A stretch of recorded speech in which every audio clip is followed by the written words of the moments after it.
لیکن پھر بھی بات ماننے کے لیے تھا. ساتھیوں یہ ایک مثال ہے، ورنہ انسان کی اور داعی کی زندگی میں ایسے بہت سے واقعات آتے ہیں، بہت سے واقعات آتے ہیں. میرے بڑے بھائی امارات میں ہیں، ان کی کیسٹیں آپ لوگ جانتے ہیں، سیڈیاں بھی نیٹ پر بھی ہے. شیخ ظفر الحسن وہ بنارس میں ایک جگہ بیٹھے تقریر کیا. تقریر کرنے کے بعد کہتے ہیں ایک بوڑھا آتا ہے اور کہتا ہے کہ ماشاءاللہ آپ بڑی اچھی تقریر کی، ہمارے سنیوں کے مولوی ایسے ہوتے ہیں، ان وہابیوں کو تقریر کرنا کیسے آتا ہے، یہ آتا ہے وہ آتا ہے. کہا کہ 15 منٹ 20 منٹ تک میری تعریف کرتا رہا. جب اس کے بعد کہا کہ بابا میں بھی وہی ہوں جسے آپ وہابی کہہ رہے ہیں. کہا اللہ کی قسم اس کے چہرے کا رنگ بدل گیا اور کہتا ہاں تبھی تو تم سے کم بنا ہے، اٹھ کر کے چلا گیا، تبھی تو تم سے کم بنا ہے. تو جو آدمی جس کی بات ماننا نہ چاہے وہ کوئی نہ کوئی اس کے اندر غلطی.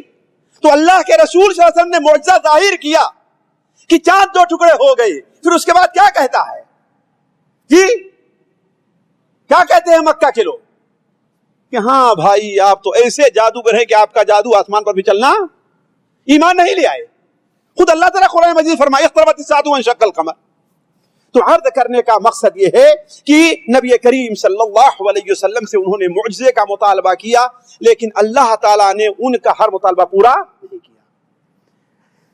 اب ایک اور چیز رہ جاتی ہے، آدمی جب ہر چیز سے عاجز آ جاتا ہے تو گنڈا گردی اور مار پیٹ پر آ جاتا ہے کہ نہیں؟ سمجھانے سے آدمی نہیں مانا، لالچ دیا نہیں مانا، ڈرایا دھمکایا نہیں مانا، تو کیا کرتا ہے آدمی جی؟ اس لیے مکہ کے لوگوں نے نبی کریم صلی اللہ علیہ وسلم اور مسلمانوں کے ساتھ یہ حربہ بھی استعمال کیا. اور ساتھیوں یہ ایسا حربہ تھا، یہ ایسا اسلوب تھا کہ دنیا کی تاریخ نے یہ اسلوب نہیں دیکھا. ایسی ایسی تکلیفیں دی گئی، ایسا ایسا پریشان کیا گیا نبی کریم صلی اللہ علیہ وسلم کو کہ ہم اور آپ اگر اسے پڑھتے اور سنتے ہیں تو دل کانپ جاتا ہے.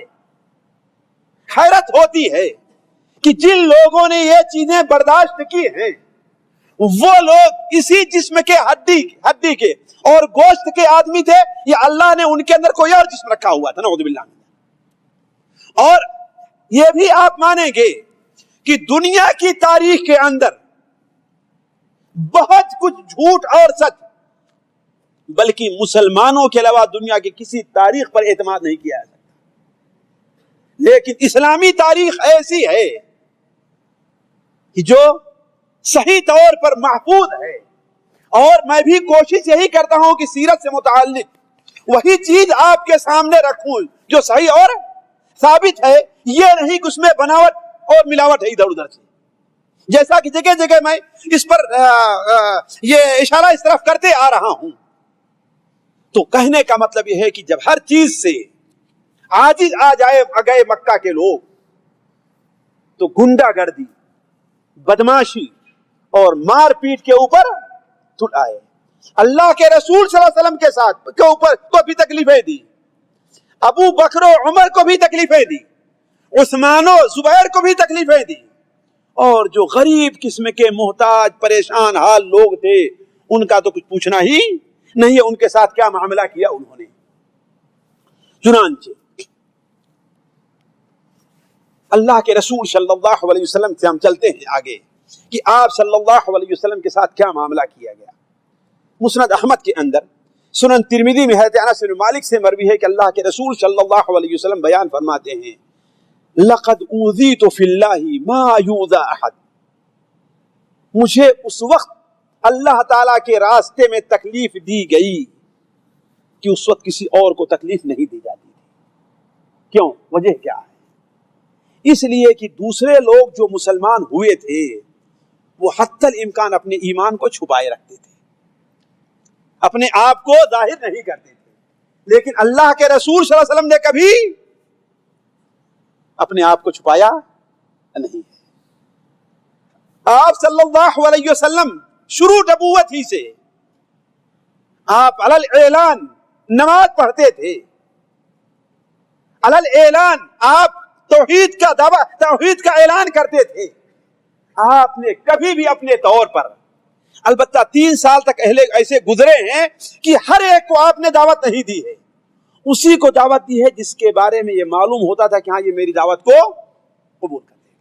لیکن 3 سال کے بعد یا 2.5 سال کے بعد آپ اعلان ہر ایک کو دعوت دینا شروع کی، اس کو بھی جس کے بارے میں امید تھی کہ یہ میری بات مانے گا، اور اس کو بھی جس کے بارے میں یہ امید تھی کہ میری بات نہیں مانے گا۔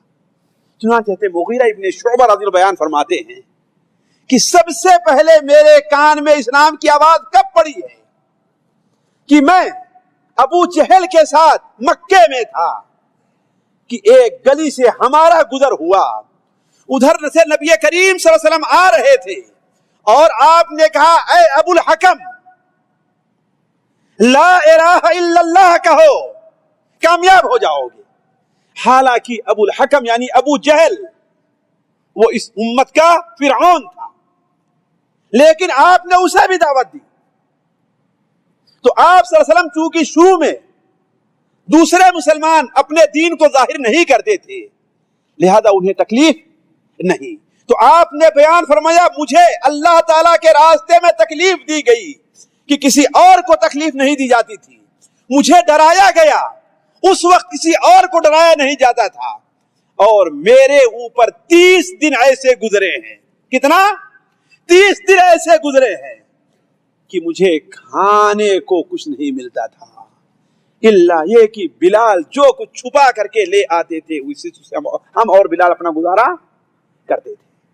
تو نبی کریم صلی اللہ علیہ وسلم، اور اس میں سب سے پیش کون تھے؟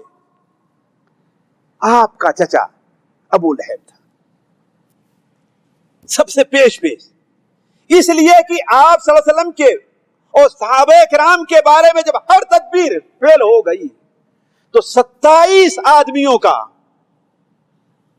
کی ایک میٹنگ ہوئی ہے جس کا سردار آپ کا چچا ابو لہب تھا، اور ان 27 آدمیوں نے یہ طے کیا ہے کہ اب یہ لوگ سمجھانے سے نہیں مانیں گے، ان کے لیے طاقت استعمال کی جائے، لہذا ہر شخص کو جو جس کے خاندان کا تھا مسلمان ہوا تھا اس کے پیچھے پڑ گئے۔ اور سب سے پیش کون تھا؟ ابو لہب تھا، حتیٰ کہ اللہ کے رسول صلی اللہ علیہ وسلم کے پیچھے صرف مکے ہی میں نہیں بلکہ مکے سے باہر بھی جایا کرتا تھا۔ چنانچہ ایک صحابی طارق ابن عبداللہ المحاربی ہیں، وہ بیان کرتے ہیں کہ ایک بار میں سوق ذی المجاز میں تھا۔ سوق ذی المجاز یہ بازار کہاں لگتا تھا؟ پچھلے درس میں بتایا تھا ہم نے، کسی کو یاد ہے؟ سوق ذی المجاز یہ کہاں لگتا تھا؟ سوق عکاد یہ طائف کے پاس ہے، اور ذی المجاز کہاں تھا؟ اللہ کے بندے یہ عرفات کے پاس قریب میں بازار لگتا تھا، حج ختم ہونے کے فوراً بعد جو بازار لگتا تھا وہ سوق ذی المجاز کہتا تھا۔ تو کہا کہ ہم نے دیکھا کہ اللہ کے رسول صلی اللہ علیہ وسلم ایک سرخ لباس پہنے ہوئے ہیں اور ہر شخص کے پاس کھڑے ہو کر کے کہتے ہیں اے لوگو قولوا لا الہ الا اللہ تفلحو، تم لا الہ الا اللہ کہو کامیاب ہو جاؤ گے۔ لیکن ایک شخص ان کے پیچھے ہے جو آپ کو پتھریں مارتا ہے، حتیٰ کہ نبی کریم صلی اللہ علیہ وسلم کے پیر زخمی ہو کر کے آپ کے جوتے میں خون جمع ہو گیا تھا، اور وہ کہتا ہے کہ یہ جھوٹا ہے، نعوذ باللہ من ذالک، اس کی باتیں تم نہ ماننا۔ ہم نے کہا کہ یہ کون ہے؟ کہنے لگے کہ یہ بنو عبد المطلب کا مرد ہے۔ کہا دوسرا کون ہے؟ کہا یہ اس کا چچا ابو لہب ہے۔ تو نبی کریم صلی اللہ علیہ وسلم کو جس قدر صرف ابو لہب ہی نہیں بلکہ ابو لہب کی بیوی بھی نبی کریم صلی اللہ علیہ وسلم کو تکلیف دینے میں سب سے آگے تھی۔ یہ بدبخت کیا کرتی تھی کہ جنگلوں سے جھاڑیاں خاردار اور کانٹے لے آتی تھی اور رات میں نبی کریم صلی اللہ علیہ وسلم کے راستے میں بچھا دیا کرتی تھی تاکہ آپ کا ادھر سے گزر ہو تو اللہ تعالیٰ کو ظاہر بات خود نبی کریم صلی اللہ علیہ وسلم سے زیادہ تکلیف تھی کہ بنو ہاشم میں صرف یہی ایک شخص تھا جو آپ کو تکلیفیں دے رہا، دوسرے لوگ نہیں دیا کرتے تھے، دوسرے خاندان والے تھے لیکن بنو ہاشم کے لوگ میں صرف یہی ایک تھا۔ لہذا اللہ تعالیٰ نے بھی اسے وہ سزا دی ہے کہ قرآن مجید میں وہ آیت سورت نازل فرمائی جو نزول کے لحاظ سے ہمارے خیال سے 5ویں سورت ہے یا 6ٹھی سورت ہے، 5ویں سورت ہے. پہلی سورت اقرا، پھر یا ایھا المزمل، پھر مدثر ہے نا، پھر قلم اور پھر المسد. ہمارے خیال سے یہ ہے. ویسی سورت نازل ہوئی کہ قیامت تک حافظ اور قاری لوگ، امام لوگ پڑھتے رہیں گے اور ابو لہب اور ان کی بیوی کے اوپر لعنت بھیجی جاتی رہے گی. تبت یدا ابی لہب وتب ما اغنى عنه ماله وما كسب سيصلى نارا ذات لهب وامرأته حمالة الحطب في جيدها حبل من مسد. ٹوٹ گئے ابو لہب کے ہاتھ، ٹوٹ گئے، برباد ہوا. نہ اس کا مال اس کے کام آیا، نہ اس کی کمائی اس کے کسی کام آئی، اور ان قریب وہ دہکتی ہوئی آگ میں ڈال دیا جائے گا. اور اس کی بیوی جو لکڑیاں ڈھو کر کے لے آتی ہے، اشارہ ہے کہ آپ کے راستے میں کانٹا بچھایا کرتی تھی، وہ ڈھو کر کے لے آتی ہے. تو عرض کرنے کا مقصد یہ ہے کہ آپ صلی اللہ علیہ وسلم کو تکلیف دینے میں آپ کا چچا ابو لہب اور اس کی بیوی حورہ ام جمیل، جس کی کنیت تھی حرب کی تھی، وہ سب سے آگے آگے تھے.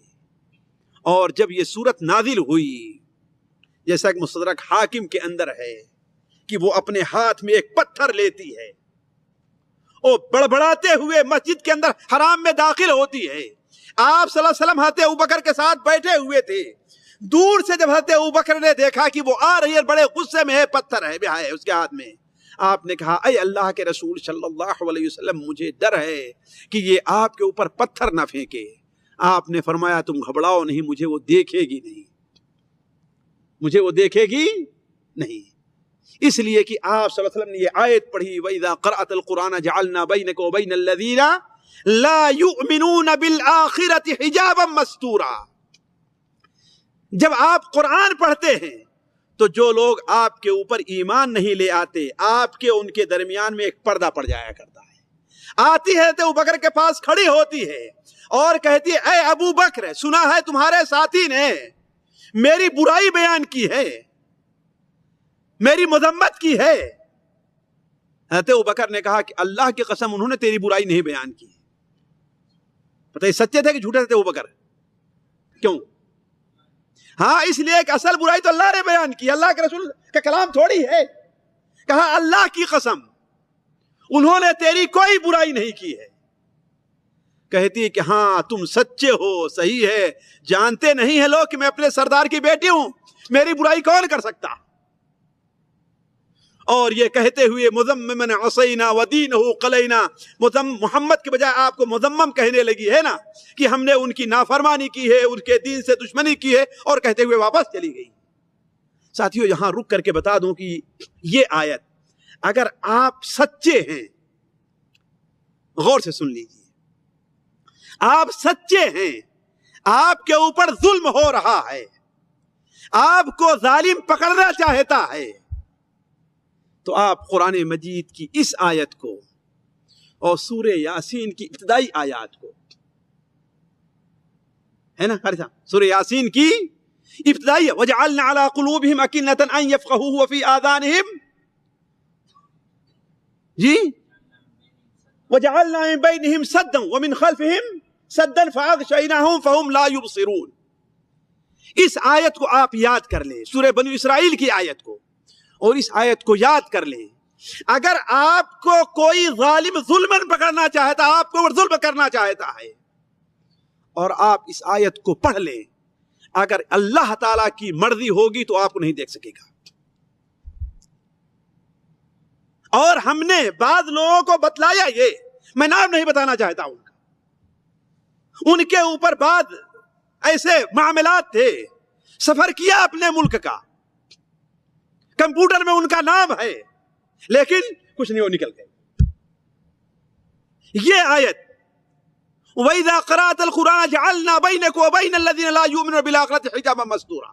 اور سورہ یاسین کی امام قرطبی رحمہ اللہ اپنی کتاب تفسیر قرطبی احکام القرآن میں لکھتے ہیں کہ میرے ساتھ ایک بار یہ واقعہ پیش آیا کہ میں قرطبہ میں تھا، میں ایک قلعے سے نکلا اور دشمن نے میرا پیچھا کیا. جب میں دیکھا کہ میں نہیں بھاگ پاؤں گا تو یہ راستہ ہے، اسی راستے کے بغل میں کھڑا ہو گیا اور یہ آیتیں پڑھنا شروع کر دیا. ہم نے اٹھا کر کے دیکھ لیجئے آپ سورہ بنو اسرائیل کی تفسیر، اور بھی کئی لوگوں کے واقعات نقل کیے ہیں انہوں نے. خود اپنا واقعہ یعنی ان کا اپنا ذاتی واقعہ اپنی کتاب میں نقل کیا ہے کہ میں قلعے سے باہر بھاگا، دشمنوں نے میرا پیچھا کیا، جب میں دیکھا کہ میں نہیں جا پاؤں گا، وہ دو تھے اور میں اکیلا تھا، میرے پاس ہتھیار نہیں تھا، تو میں راستے کے بالکل کنارے وہیں پر کھڑا ہو گیا. کہا اللہ کی قسم آسمان کے نیچے مجھے کوئی اور چیز چھپانے والی نہیں تھی، لیکن وہ دونوں میرے پاس آ رہے ہیں، جا رہے ہیں، کہتے پتہ نہیں کہاں چلا گیا. وہ بلکہ ان میں سے ایک کہنے لگا وہ تو شیطان تھا، انسان کوئی تھا ہی نہیں، اس لیے غائب ہو گیا ہے. تو اللہ کے رسول صلی اللہ علیہ وسلم نے یہ آیت پڑھی، فَإِذَا قَرَأْتَ الْقُرْآنَ جَعَلْنَا بَيْنَكَ وَبَيْنَ الَّذِينَ لَا يُؤْمِنُونَ بِالْآخِرَةِ حِجَابًا مَسْتُورًا. اور آپ وہیں بیٹھے رہ گئے. آتی ہے ام جمیل، حضرت ابوبکر کو دیکھتی اور آپ کو نہیں دیکھتی ہے. تو خیر یہ بات دوسری طرف نکل گئی. میں یہ کہہ رہا تھا کہ ابو لہب اور اس کی بیوی بنو ہاشم کے یہ آپ کے اوپر بہت سختیاں کیا کرتے تھے. صرف ایک آدھ واقعے ایک طرف میں اشارہ کر کے بڑھتا ہوں کہ آپ کو کس قدر تکلیفیں دی جاتی تھی. ساتھیوں آپ سیرت پڑھیں تو بسا اوقات آئے گا کہ آپ صلی اللہ علیہ وسلم کو اتنی تکلیف دیتے تھے، اتنا مارتے تھے کہ آپ بے ہوش ہو جایا کرتے تھے. حتیٰ کہ یہاں تک ایک بار صورتحال پہنچی کہ اللہ کے رسول صلی اللہ علیہ وسلم کو کہا چاہے ابو طالب ناراض ہی کیوں نہ ہو، آپ کو آج قتل کر کے چھوڑیں گے. حضرت عبداللہ بن مسعود نے بیان فرماتے ہیں کہ اللہ کے رسول صحیح بخاری شریف کی روایت ہے کہ اللہ کے رسول صلی اللہ علیہ وسلم مسجد حرام کے پاس نماز پڑھتے تھے. ہوتا یہ تھا کہ آپ صلی اللہ علیہ وسلم خانے کعبہ کا جو سایہ ہوتا تھا، عام طور پر آپ صلی اللہ علیہ وسلم مقام ابراہیم کو اپنے سامنے کرتے تھے. خانے کعبہ کی طرف رک کر کے آپ نماز پڑھا کرتے تھے اور زیادہ دھوپ رہا کرتی تھی تو مقام ابراہیم اور خانے کعبہ کے درمیان میں آپ نماز پڑھا کرتے تھے. کہا کہ آپ صلی اللہ علیہ وسلم آئے تو مکہ کے لوگ جو قریش ہیں وہ سارے کے سارے وہاں پر بیٹھے ہوئے تھے. کہا آپ صلی اللہ علیہ وسلم جب سجدے میں جاتے ہیں تو ابو جہل بدبخت کہتا ہے کہ آج بنو فلان نے ایک اونٹ ذبح کیا ہے، یا بنو فلاں کی اونٹنی نے بچہ دیا ہے اور اس کی غلادت فلاں جگہ پڑی ہوئی ہے. کیا کوئی شخص یہ جرأت کر سکتا ہے کہ آپ صلی اللہ علیہ وسلم یعنی آپ محمد جب سجدے میں جائیں تو لا کر کے ان کے سر کے اوپر یہ گندگی ڈال دیں؟ جو سب سے بڑا بدبخت تھا اس میں سے عقبہ ابن ابی معیط، وہ اٹھتا ہے اور جا کر کے لے آتا ہے، آپ کے سجدے میں جانے کا انتظار کرتا ہے. آپ سجدے میں گئے تو لا کر کے نعوذ باللہ آپ کے سر کے اوپر اس گندگی کو ڈال دیتا. حضرت عبداللہ بن مسعود کہتے ہیں کہ واللہ میں دیکھ رہا تھا لیکن میرے اندر یہ طاقت نہیں تھی کہ میں آپ کے سر سے اس کو ہٹا دیتا. اتنے میں کسی نے جا کر کے گھر بتلایا تو فاطمہ بچی تھی، دوڑی ہوئی آتی ہیں اور اس کو ہٹاتی ہیں تو آپ صلی اللہ علیہ وسلم اپنے سجدے سے سر اٹھاتے ہیں. وہ گالیاں دینے لگی، برا بھلا ان کو کہنے لگی. آپ صلی اللہ علیہ وسلم نے سر اٹھایا تو کہا کہ اللہم علیک بقریش، اے اللہ تعالیٰ قریش سے تو میرا بدلہ لے لے. حضرت عروہ ابن زبیر کہتے ہیں کہ ایک بار میں نے اللہ کے رسول صلی اللہ علیہ وسلم سے متعلق حضرت عمرو ابن عاص سے سوال کیا اور ان سے سوال کیا کہ یہ بتائیے کہ اللہ کے رسول صلی اللہ علیہ وسلم کے اوپر سب سے مشکل وقت کیا آیا ہے، آپ نے جو دیکھا ہے. وہ بیان کرتے ہیں کہ نبی کریم صلی اللہ علیہ وسلم خانے کعبہ کا جو حجر ہے آپ اس میں نماز پڑھ رہے تھے. حجر جانتے ہیں جو اتنا گھیرا، آپ اس میں نماز پڑھ رہے تھے کہ اتنے میں عقبہ ابن معیط بدبخت اٹھتا ہے. ساتھیوں یہ شروع میں عقبہ ابن معیط بتا دوں آپ صلی اللہ علیہ وسلم کی باتیں بہت سنتا تھا، آپ کو کوئی تکلیف نہیں دیتا تھا. آپ تفسیر ابن کثیر سورہ الفرقان کی آیت یوم یعض الظالم علی یدیہ کی تفسیر اٹھا کر کے دیکھیے، آپ کو تکلیف نہیں دیتا تھا۔ اس کا ایک دوست تھا، وہ کہیں سفر پہ گیا ہوا تھا، وہ جب واپس آتا ہے تو عقبہ کے بارے میں یہ مشہور کر دیا تھا لوگوں نے کہ تو مسلمان ہونے جا رہا۔ اب دوست کے پاس جاتا ہے عقبہ تو دوست سے سیدھے منہ بات نہیں کر رہا ہے، سیدھے منہ بات نہیں کر رہا ہے۔ کہا کیا بات ہے بھائی، مجھ سے بات کیوں نہیں کرتے؟ کہا کہ مسئلہ یہ ہے کہ تم محمد پر ایمان لے آنے جا رہے ہو، اللہم صلی علی محمد۔ کہا قریش نے میرے بارے میں یہ بات کہہ دی ہے؟ کہا ہاں۔ کہا کہ یہ بتاؤ تمہیں کیا چیز راضی کرے گی؟ تو وہ بدبخت کہتا ہے کہ جا کر کے اگر تم محمد کے اوپر تھوک دو تو میں تمہیں سچ مانوں گا۔ وہ بدبخت اٹھتا ہے، نبی کریم صلی اللہ علیہ وسلم کی خدمت میں جاتا ہے، آپ صلی اللہ علیہ وسلم کے چہرے کے اوپر اس نے تھوک دیا۔ اس نالائق کو کیا معلوم تھا کہ یہ کس کا چہرہ ہے؟ آپ صلی اللہ علیہ وسلم نے کوئی جواب نہیں دیا، اپنے دستے مبارک سے اس کے تھوک کو ہٹایا اور کہا کہ اے عقبہ، اگر مکے کے پہاڑوں سے باہر تم مجھے ملے تو میں تمہیں قتل کر دوں گا۔ مکے کے پہاڑوں سے باہر اگر تم مجھے تو میں تم کو قتل کر دوں گا۔ اس نے سوچا ہوگا کہاں ملنے والے ہیں، اسی لیے جب غزوہ بدر کا معاملہ پیش آیا ہے تو سب جا رہے تھے لیکن عقبہ جانے کے لیے تیار نہیں تھا۔ عقبہ ابن ابی معیط بدر جانے کے لیے تیار نہیں تھا، حالانکہ مکہ کے سرداروں میں تھا۔ لوگوں نے اس سے کہا کیوں؟ کہا اس لیے کہ محمد نے مجھے دھمکی دی ہے، اللہم صلی علی محمد، اور وہ کبھی جھوٹ نہیں بولتے۔ انہوں نے مجھے دھمکی دی ہے، وہ کبھی جھوٹ نہیں بولتے۔ کہا کہ تمہیں سب سے تیز رفتار گھوڑا اور اونٹ دے دیتے ہیں، ویسے تو ہماری ہار ہوگی نہیں، اور اگر خدا نخواستہ ہار کا معاملہ ہے تم بھاگ کھڑے ہونا اس میں۔ اسے مجبور کیا تو وہ گیا ہے۔ ساتھیوں کہتے ہیں کہ اس کا گھوڑا یا اس کا اونٹ صاف زمین میں گر پڑا ہے اور دھس گیا ہے اس کا پیر، اور مسلمانوں نے اسے گرفتار کر لیا ہے۔ اور جب آپ صلی اللہ علیہ وسلم مدینہ منورہ سے پہلے پہنچنے سے پہلے حکم دیا کہ ہاں اسے قتل کر دیا جائے، تو وہ کہتا ہے کہ اے محمد کیا آپ مجھے قتل کر دیں گے؟ کہا کہ ہاں۔ کہا کیوں قتل کریں گے؟ کہا اس لیے کہ تم نے اللہ اور اس کے رسول کو تکلیف دی ہے، اس کے عوض میں کہ تم نے میرے منہ کے اوپر تھوکا تھا، اس عوض میں۔ تو یہ عقبہ ابن معیط بدبخت ہے۔ آپ صلی اللہ علیہ وسلم ہجر کے اندر نماز پڑھ رہے تھے تو چادر لے کر کے آتا ہے اپنی، یا آپ صلی اللہ علیہ وسلم کی چادر سے آپ کے گردن کو اتنے زور سے کھینچتا ہے کہ آپ صلی اللہ علیہ وسلم کے پاس طاقت نہیں رہ گئی۔ حضرت ابوبکر رضی اللہ عنہ بھاگے ہوئے آتے ہیں اور کہتے ہیں کہ ارے کیا کر رہے ہو؟ اتقتلون رجلا یقول ربی اللہ، تم ایسے شخص کو مار رہے ہو جو اللہ کا نام لیتا ہے۔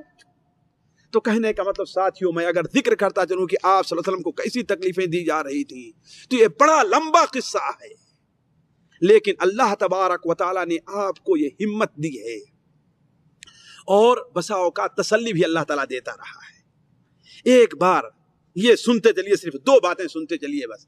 آپ صلی اللہ علیہ وسلم ایک بار کوہ صفا پر بیٹھے ہوئے تھے، آپ کے جسم زخمی تھا، بڑے پریشان تھے، اس لیے کہ بتقاضۂ بشریت آپ کو تکلیف ہوا کرتی تھی کہ میں ان کو جہنم سے نکال رہا ہوں، میں انہیں پھول دیتا ہوں، میں انہیں باغچے میں لے جا رہا ہوں، اور یہ مجھے پتھروں سے مارتے ہیں، مجھے میرے اوپر پتھر برسا رہے ہیں، بڑا تکلیف ہو جایا کرتی تھی۔ تو بڑے غمگین آپ صفا پہاڑی پر بیٹھے ہوئے تھے، جبرائیل تشریف لے آئے اور کہا کہ اے محمد، اے اللہ کے رسول، کیا بات ہے؟ آپ نے فرمایا دیکھتے نہیں کہ کافروں نے میرے ساتھ کیا کیا ہے؟ تو کہا آپ پریشان ہو گئے، آپ کوئی نشانی دیکھنا چاہتے ہیں کہ آپ کا کیا مقام اللہ تعالیٰ کے نزدیک ہے؟ آپ اس پر پریشان کیوں ہیں؟ اللہ نے آپ کا کیا مقام رکھا ہے؟ کہا کہ جی ہاں۔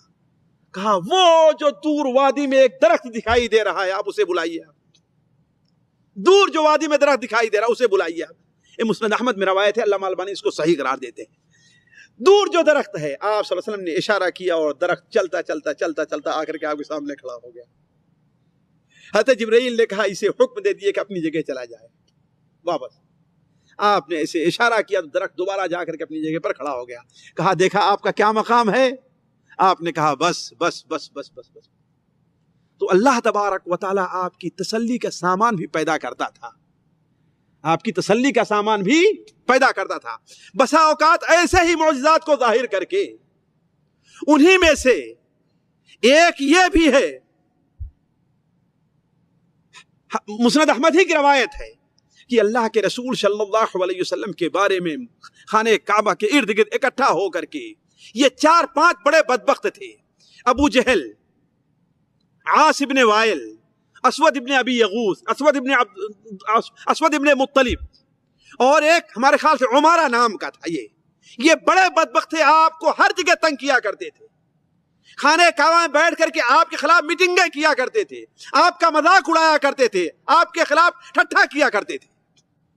تو یہ سب بیٹھے ہوئے تھے اور کہا کہ تم لوگوں کا بھی عجیب معاملہ ہے، روز آنا محمد اللہ سے آ کر کے یہی نماز پڑھتا اور چلا جاتا، تم لوگ کچھ کہتے نہیں ہو. تو کہا کہ تنگ آ گئے ہیں ان باتوں سے، ایسا کرتے ہیں کہ اس بار آتا ہے نا تو سب مل کر کے اسے ختم ہی اس کا معاملہ کر دیتے ہیں. بنو مطلب اور بنو ہاشم بہت کریں گے، پورے خاندان تو لڑ نہیں سکتے ہیں نا، بہت کریں گے، اس کی دیت کا مطالبہ کریں گے تو اتنا ہم دے دیں گے، اتنا تم دینا، اتنا فلاں دے دے گا. یہ خبر لوگوں نے حضرت فاطمہ کو پہنچا دی. حضرت فاطمہ رضی اللہ عنہا روتی ہوئی آپ صلی اللہ علیہ وسلم کی خدمت میں جاتی ہیں اور کہتے ہیں اے ابو جان آج آپ مسجد میں نہ جائیے. کہا کیا معاملہ ہے؟ کہا اس لیے کہ مسجد میں فلاں فلاں فلاں بیٹھے ہوئے ہیں اور انہوں نے آپ کے خلاف یہ پروپیگنڈا کیا ہے، یہ پروپیگنڈا کیا ہے. کہا کہ اچھا یہ کیا ہے پروپیگنڈا؟ کہا بیٹی وضو پانی لے آؤ. آپ نے وضو کیا، وضو کرنے کے بعد آپ صلی اللہ علیہ وسلم مکے میں جاتے ہیں، خانہ کعبہ میں مسجد حرام میں جاتے ہیں. آپ کو دیکھ کر کے جو سارے اپنی جگہ پر بیٹھے ہوئے تھے دبک کر کے بیٹھے ہی رہ گئے، ہر ایک نے اپنے سر کو ایسے جھکا لیا. آپ صلی اللہ علیہ وسلم نے مٹی ایک اٹھائی ہے اور ہر ایک کے اوپر پھینکا ہے. تو جس کے اوپر وہ مٹی پڑی ہے راوی کہتے ہیں بدر کے دن وہ قتل کر دیا گیا ہے. آپ نے شاہت الوجوہ. اسی طریقے سے ایک بار آپ صلی اللہ علیہ وسلم، صحیح مسلم شریف میں روایت ہے کہ آپ صلی اللہ علیہ وسلم خانہ کعبہ میں نماز پڑھ رہے تھے. ابو جہل بدبخت ہے، آپ صلی اللہ علیہ وسلم کی طرف بڑھتا ہے اور آپ کے سر کے اوپر اپنا پیر رکھ دینا چاہتا ہے، نعوذ باللہ من ذالک. اور کہا تھا، دھمکی دیا تھا، آج اگر سجدے میں گئے تو ان کے زمین میں ان کے چہرے کو رگڑے بغیر چھوڑوں گا نہیں میں. آپ صلی اللہ علیہ وسلم جب سجدے میں گئے آگے بڑھتا ہے، آگے بڑھنے کے بعد کیا کرتا ہے، تھوڑی دیر میں ایسے ایسے کر کے پیچھے ہٹ جاتا ہے، ایسے ایسے اپنے دونوں ہاتھوں سے کرتا ہے، پیچھے ہٹ جاتا ہے. لوگوں نے کہا یہ کیا ہوا، یہ کیا ہوا؟ کہا کہ ہمارے درمیان اور محمد اللہ وسلم ان کے درمیان آگ کا ایک بہت بڑا خندق تھا جس میں آگ جل رہی تھی، اور اس خندق کے کنارے عجیب ڈراؤنی شکلیں تھی اور بہت پنجے مجھے دکھائی دے رہے تھے. مجھے خطرہ ہوا مجھے اونچک نہ لے. آپ صلی اللہ علیہ وسلم نے ارشاد فرمایا کہ اگر ذرا سا آگے بڑھتا تو فرشتے اس کے ایک ایک عضو کو نوچ ڈالتے اور ختم کر دیتے. تو اللہ تبارک و تعالیٰ نبی کریم صلی اللہ علیہ وسلم کی تسلی کا آپ کو تکلیفیں دیا کرتے تھے، لیکن آپ صلی اللہ علیہ وسلم کی تسلی کا اللہ تعالیٰ رہ کر کے سامان بھی پیدا کرتا تھا. اس کے بعد لوگوں نے حضرت ابوبکر کو بھی تکلیف دی، اور اس قدر تکلیف دی کہ بسا اوقات حضرت ابوبکر نے مکہ سے ہجرت کرنے کا ارادہ کر لیا ہے. اسی لیے حضرت علی رضی اللہ عنہ ایک بار خطبہ دینے کھڑے ہوئے، کہا کہ اے لوگو یہ بتاؤ کہ سب سے بہادر انسان کون ہے؟ لوگوں نے کہا کہ سب سے بہادر تو آپ ہیں، آپ آج تک کسی سے ہارے نہیں ہیں. کہا دیکھو میرا معاملہ یہ ہے کہ اگر کوئی شخص میرے سامنے میدان میں ہے تو اس سے ہمیں نپٹ لیا ہوں، لیکن سب سے بہادر ابو بکر تھے. سب سے بہادر کون تھے؟ ابو بکر تھے. کہا اس لیے کہ ایک بار اللہ کے رسول صلی اللہ علیہ وسلم مسجد حرام میں نماز پڑھ رہے تھے. آپ مسجد حرام میں نماز پڑھنے کے لیے بلکہ داخل ہوئے تو سارے ابو جہل اور فلان آپ کے اوپر پل پڑے. کوئی آپ کا گلا دبا رہا تھا، کوئی آپ کا پیر کھینچ رہا تھا، کوئی آپ کی شرمگاہ پہ مار رہا تھا اور کہتا تو ہی لات عزا کا برا کہتا، تو ہی لات عزا کا برا کہتا، اور آپ سب کہہ رہے تھے ہاں میں ہی کہتا ہوں، میں ہی کہتا ہوں. کہا کسی کی ہمت نہیں ہوئی کہ آگے بڑھ کر کے آپ کو بچائے. اگر آگے بڑھا ہے تو کون بڑھا ہے؟ حضرت ابوبکر آگے بڑھے ہیں، ایک کو مار کر کے پھینک رہے ہیں، دوسرے کو ہٹا رہے ہیں، تیسرے کو پیچھے کر رہے ہیں اور رو رہے ہیں اور کہتے جا رہے ہیں کہ اے لوگو، ایک ایسے شخص کو تم لوگ کیوں قتل کر رہے ہو جو کہتا ہے کہ میرا رب اللہ ہے. کہا کہ یہ کہنا تھا کہ لوگ چھوڑ کے ابوبکر کے اوپر پل پڑے، ابوبکر کے اوپر پل پڑے، اور اتنا ہمارے ہیں کہ ابوبکر کو اٹھا کر کے اپنے ہاتھ اٹھا کر کے لے جایا گیا ہے، کہاں ان کے گھر پہنچایا گیا. تو حضرت ابوبکر کو اس لیے انہوں نے ہجرت کا ارادہ کر لیا. حضرت عمر کو تکلیفیں دی گئی، حضرت عثمان کو، حضرت زبیر کو. یہ قصہ بڑا لمبا ہے، اور جو بیچارے کمزور تھے ان کی تکلیف کے بارے میں تو پوچھا ہی نہ جائے کہ ان کو کیا کیا جاتا تھا. آپ لوگ حضرت بلال کے بارے میں سنا ہوگا، حضرت خباب ابن عرت کے بارے میں سنا ہوگا، ہے کہ نہیں؟ اور بیچاری جو لونڈیاں تھیں، دو لونڈیوں کا نام میں آپ کے سامنے لیتا ہوں، حالانکہ اور بھی ہیں، ایک زنیرہ ہیں اور ایک نہدیہ ہیں. نہدیہ یہ اللہ کے رسول صلی اللہ علیہ وسلم پر ایمان لے آئیں، تو ایمان جب لے آئیں تو ان کی مالکہ جو ہے انہیں تکلیف دیتی رہی. دو قسم کی تکلیف دی ہے، ایک تو انہیں سزائیں دیا کرتی تھی، اور دوسرے ان سے اتنا کام لیتی تھی آٹا پیسنے کا، اور یہ کہ کسی انسان کے بس میں ہے ہی نہیں ہے. اور جب وہ کہتی تھی کہ اللہ کے بندی مجھے معاف کر دو، مجھے چھوڑ دو، تو کہتی تھی کہ میں تجھے نہیں چھوڑوں گی، تجھے چھوڑے گا تو تیرا رب ہی تجھے موت ہی چھڑائے گی. تجھے کیا چھڑائے گی؟ موت ہی چھڑائے گی. وقت زیادہ ہو گیا، میں اسی پر اپنی بات کو بند کر رہا ہوں. تجھے موت ہی چھڑائے گی. اتنے میں حضرت ابوبکر کا وہاں سے گزر ہوا. حضرت ابوبکر رضی اللہ تعالی عنہ نے کہا کہ تجھے کتنے بیچے گی اس کو؟ کہا کہ اتنے، بڑی بھاری قیمت لگائی. حضرت ابوبکر نے خرید کر کے آزاد کر دیا. تو اس کی مالکہ کیا کہتی ہے کہ اگر تو اسے بلاش یعنی بغیر پیسے کے بھی مانگتا پھر بھی میں تجھے دیتی، لیکن میرے کسی کام کی نہیں ہے. حضرت ابوبکر نے کہا کہ تو یہ کہہ رہی اگر تو اس سے اتنی قیمت مانگتی پھر بھی میں اس کو خرید کر کے آزاد کر دیتا. دوسری حضرت زنیرہ ہیں، یہ بنو مخزوم کی لونڈی تھی. ابو جہل انہیں تکلیف دیا کرتا تھا. ساتھیوں اس قدر تکلیف دیا تھا، اس قدر تکلیف کی وجہ سے ان کی آنکھ کی بینائی جاتی رہی ہے، نابینا ہو گئی ہے. تو بدبختے کیا کہتے تھے کہ لات اور عزا کی اس کے اوپر پھٹکار ہے کہ لات اور عزا نے اس کی آنکھ کو چھین لیا ہے. پھر بھی لوگوں نے انہیں بخشا نہیں. حضرت ابوبکر رضی اللہ تعالیٰ عنہ کو جب معلوم ہوا تو جاتے ہیں، اس کو خرید کر کے آزاد کر دیتے ہیں. کہتے ہیں کہ لے جاؤ، یہ تو نابینا ہو ہی گئی ہے، لات اور عزا نے اس کی بینائی چھین لی ہے. وہ کہتی تھی کہ لات اور عزا کسی کام کے نہیں ہیں، ان کے پاس کوئی طاقت نہیں ہے. اور اللہ تعالیٰ سے دعا کی، اللہ تعالیٰ ان کی بینائی واپس کر دی. اللہ تعالیٰ سے دعا کی، اللہ تعالیٰ ان کی بینائی واپس کر دی ہے. تو عرض کرنے کا مقصد یہ ہے کہ یہ طریقہ تعذیب کا بھی انہوں نے استعمال کیا، اور طرح طرح سے مسلمانوں کو تکلیفیں دیتے رہے. آگ کے انگاروں پر حضرت خباب کو لٹایا ہے، آگ کے انگاروں پر. سوچنے کی بات ہے ساتھیوں، آپ کے ہاتھ پر ایک چھوٹی سی چنگاری ہو جائے تو آپ برداشت کر سکیں گے؟ تلملا اٹھتے ہیں. چہ جائے کہ پورے آگ کے انگاروں پر اور اوپر پتھر رکھ دیا جائے، اس کے اوپر انہیں لٹایا جا رہا ہے. اسی لیے حضرت عمر فاروق رضی اللہ عنہ اتنی قدر کیا کرتے تھے کہ ایک بار ان کی مجلس میں گئے تو انہیں بٹھایا، کہا کہ عمار یہاں پر آؤ، یہ تمہارا مقام ہے. خباب یہاں پر آؤ، یہ تمہارا مقام ہے. عمار کے علاوہ اس جگہ کا حقدار کوئی اور نہیں ہے. اور ان سے کہا ذرا اپنی پیٹھ تو دکھاؤ، اپنی پیٹھ تو دکھاؤ. جب پیٹھ کھول کر کے دکھایا ہے تو ان کے پورے جسم کے اوپر برس کی بیماری جیسے داغ تھے. وہ کس چیز سے تھے؟ آگ کے انگاروں پر تھے. لیکن پھر بھی وہ لوگ اپنے دین کو چھوڑا انہوں نے نہیں ہے.